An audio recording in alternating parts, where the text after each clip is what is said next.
This is the story of what really happened to Sir Rod Stewart over the past few weeks, and why fans around the world are worried about the 81-year-old legend. Penny Lancaster, his wife of nearly 2 decades, has been at his side through every scare, and right now the couple are facing one of the most turbulent stretches of Rod's entire career. In the space of 1 month, the man behind Maggie May and Tonight's the Night canceled shows in Las Vegas on his doctor's orders.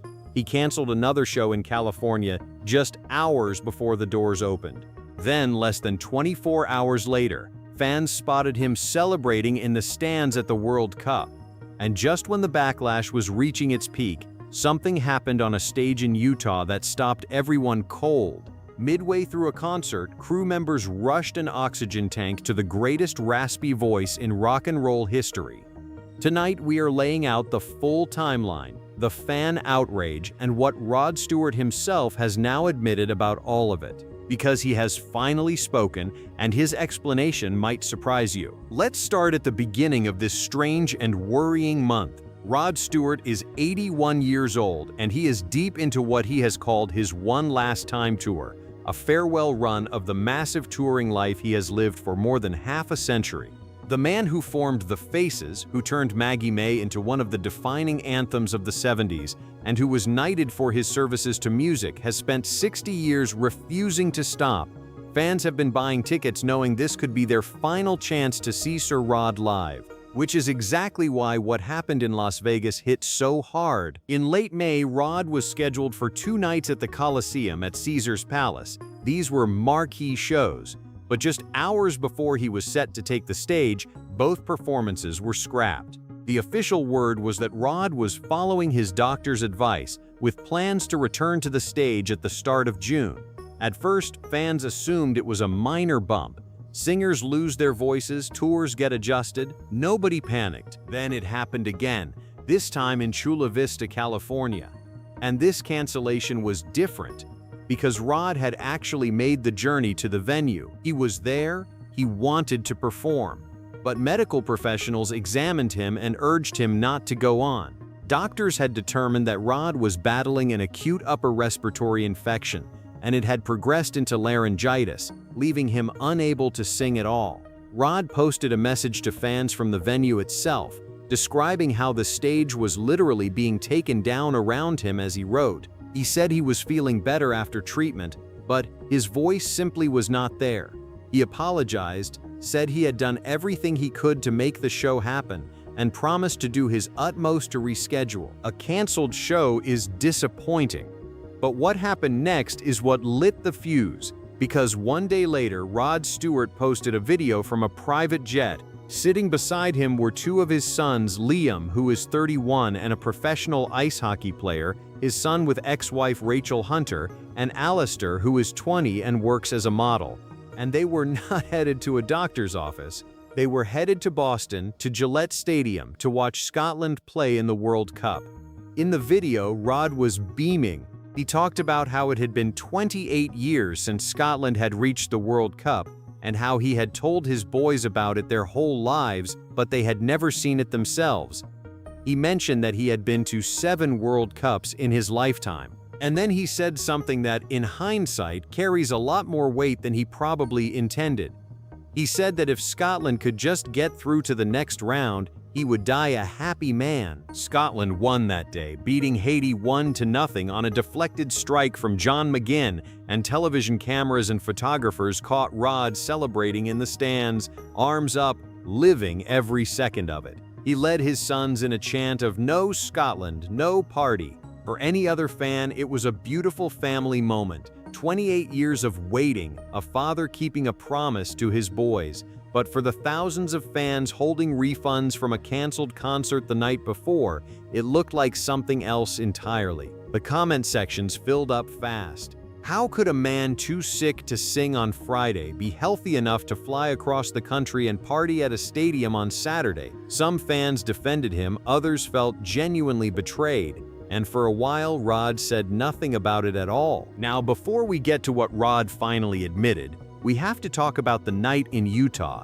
because this is the moment that changed the entire conversation. The moment fans stopped being angry and started being scared. Rod was back on stage, pushing forward with the tour, performing at the Utah First Credit Union Amphitheater in West Valley City. And partway through the show, people in the crowd started to notice something was wrong.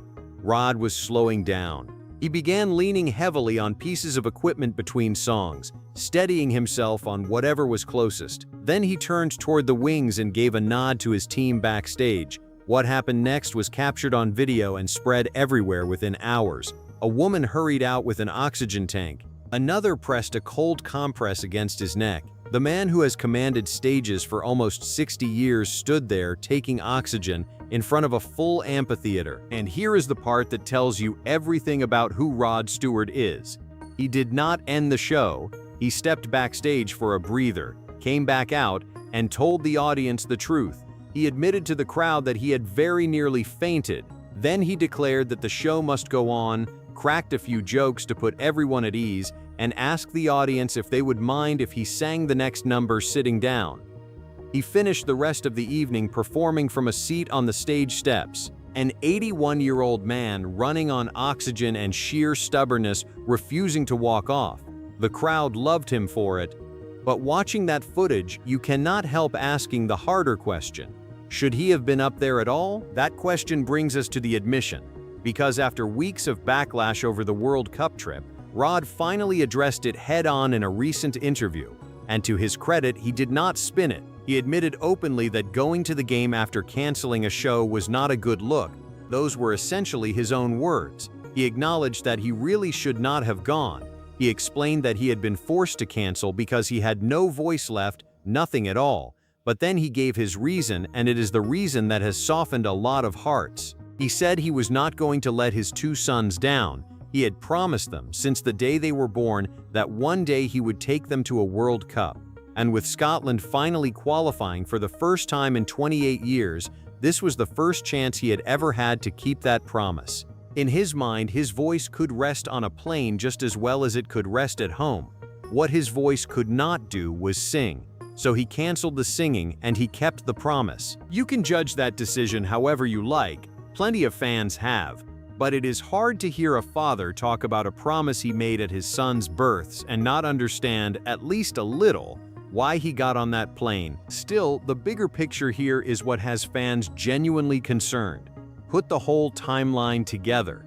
Canceled shows in Las Vegas on doctor's orders, a respiratory infection that turned into laryngitis, another cancellation in California after he had already arrived at the venue, and then, weeks later, oxygen on stage in Utah. This is a farewell tour that keeps getting interrupted by his own body. Rod has joked for years that retirement is not in his vocabulary, and the people around him say he is on the mend and in good spirits. His wife, Penny Lancaster, a former model who now serves as a City of London police officer and has been by his side for more than a quarter of a century, has watched him bounce back from health scares before. Rod has beaten throat cancer and prostate cancer and kept on touring when doctors and critics alike doubted him. Penny has been there through every one of those fights, and those who know the couple say her steadiness has been a constant anchor for him during the difficult stretches of this tour. Their youngest son, Aiden, who is 15, is another reason those close to Rod say he has no intention of slowing down before he absolutely has to. But 81 is 81. And when a man on his farewell tour says out loud that seeing Scotland advance would let him die a happy man even as a joke, fans hear it differently now. The One Last Time tour was named as a promise to audiences. Nobody expected it might also become a race against his own health. So where does this leave things?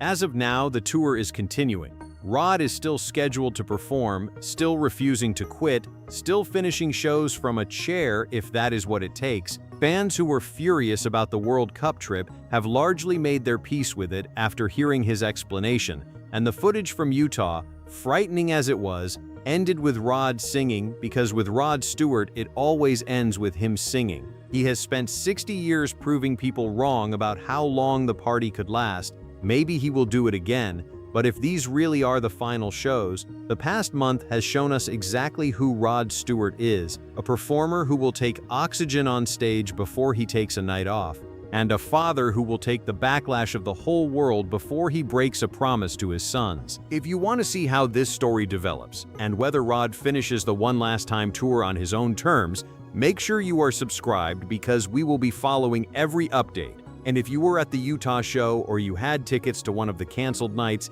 tell us in the comments what you think of his explanation. Was he wrong to get on that plane, or would you have done the same thing for your kids? Thank you for watching, and we will see you in the next one.